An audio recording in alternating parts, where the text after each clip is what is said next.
Welcome. You have reached review time with Imperial, and today's review will be Ghostbusters Afterlife. Let's get into it. Subscribe to the channel and like the video right off the bat before we start this review.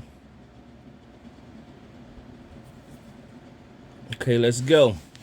Now, this was a good movie, and this was a good comeback film from the reboot that came out with the women a few years ago. A lot of people disliked that movie. I didn't think it was as bad as the reviews was giving it. I'm not even sure if I'll review that movie. I might have it on this channel, but it was just goofy. It was just goofy. They were trying to make it. Well, of course, Melissa McCarthy. She's all her roles is humorous and comedy, and so that's the spin that they had to it. And they had Leslie Jones, so that's why it was like more deemed a funny take on the Ghostbusters. But a lot of people didn't like that.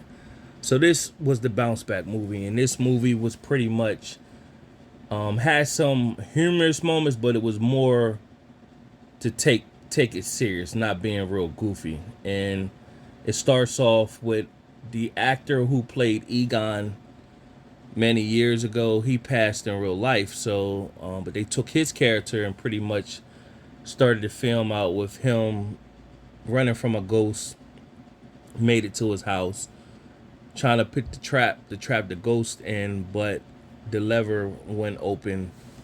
It didn't have enough power or juice to open the trap, and so he went into the house and he was hiding, and the ghost came and took his soul pretty much. And so, meanwhile, it goes to his daughter that no one knew he even had family. So his daughter has two kids, Phoebe and Trevor, and she's having a hard time in life. She's about to get evicted, and her name is Callie, and she's about to get evicted, and she gets a notice that her father passed away, and she resents him. So she's on her way out to the house, and her kids are straightforward with her. She's straightforward with her kids, and they all have a bonding relationship. And you see right off the back that the daughter Phoebe is highly intelligent, and she's into science like her grandfather. And she, at the moment, they don't know that their grandfather was. The mom doesn't really talk about him because he left the family and he left the Ghostbusters and everything. But they don't know that their grandfather was a Ghostbuster, and Phoebe's into science, just like wears glasses, just like her grandfather. Trevor is a good at auto mechanic. He's good with that and making stuff or whatever. So they make it to the house. While they're at the house, in walks Janine. Now, of course, if you remember Janine from the original Ghostbusters, she was the secretary, and she's pretty much like, "Why, who's here?" And then of course, she says who she is, and of course, nobody knew he had family, letting on a daughter, and she said pretty much she's just there to sign the papers and get any inheritance, and she pretty much told her, the house ain't worth nothing, there's no inheritance to leave you. So she pretty much told the kids, she told them they would only be out there for a week, but then she pretty much broke it down to them like, hey, we was about to get evicted, and this is basically all we got, and we just gotta try to figure it out.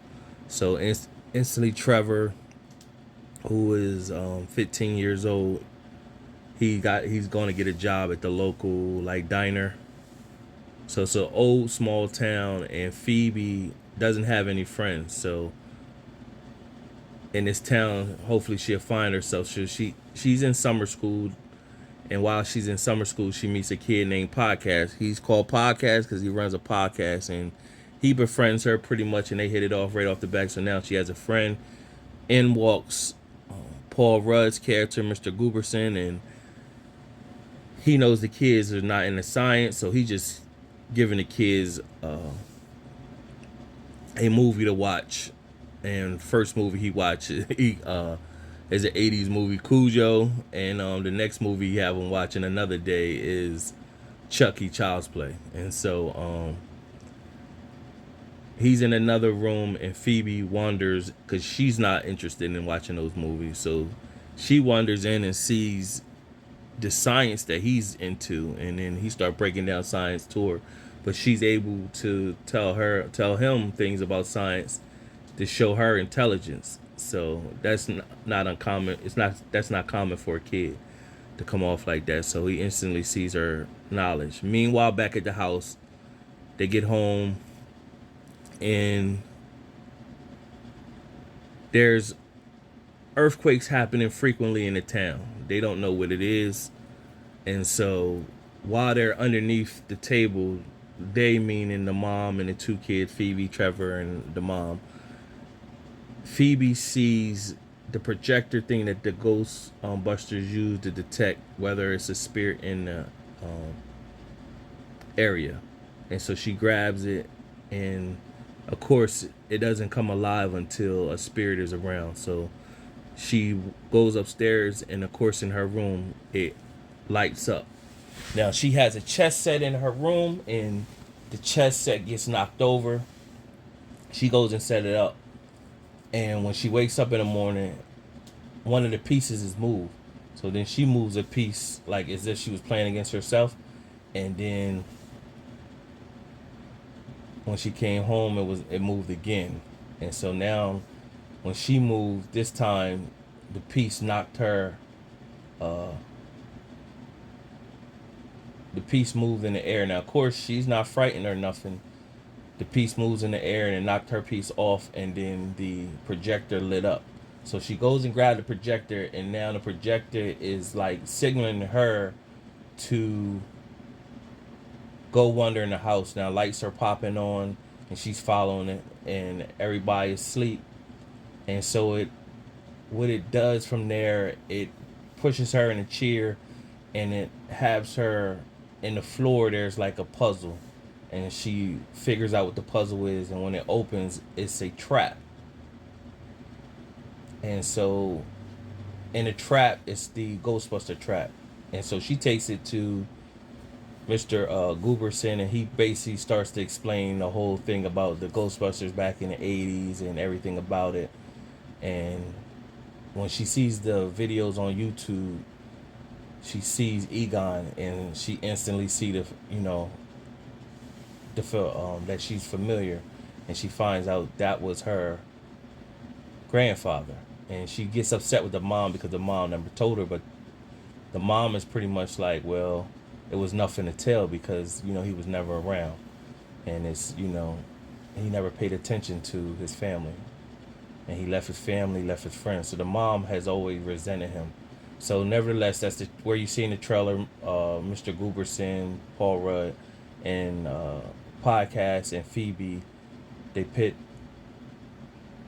jump started, and of course they release the ghost onto the town or whatever. Meanwhile, there's a old mine there that they find out that Egon pretty much built this device because there's a demon that wants to come out, and every time the demon tries to come out, Egon hooked like the Ghostbuster striking force at it, and it goes back down. So what the town keeps feeling the earthquakes is really the demon trying to come out, and an electric shock is shocking it back down. Meanwhile, there is a ghost that's running wild that Egon was trying to catch or whatever, and that ghost is running wild, and so that ghost eventually gets into Mr. Gooberson, and he helps destroy the device so the big main ghost could come out from the earth. And inside of that mine, it was saying a timeline of different things that happen in the course of the world, which leads to 2021. So when you think of what ghosts from the past is coming back, I don't know why they just didn't bring Slimer, but they brought a ghost that's like Slimer pretty much, but it just eats metal and then it shoots metal out as a gun. And instead of the big Michelin Man, they they're a little tiny Michelin Man that Marshmallow Man that's running rapid and causing chaos or whatever. So that was a little cool scene that you got to see with that, and you got to see Phoebe, Trevor. They start to pit together everything, figuring out what the Ghostbuster was. They're on a mission to stop the main ghost coming. So they got locked up at one point.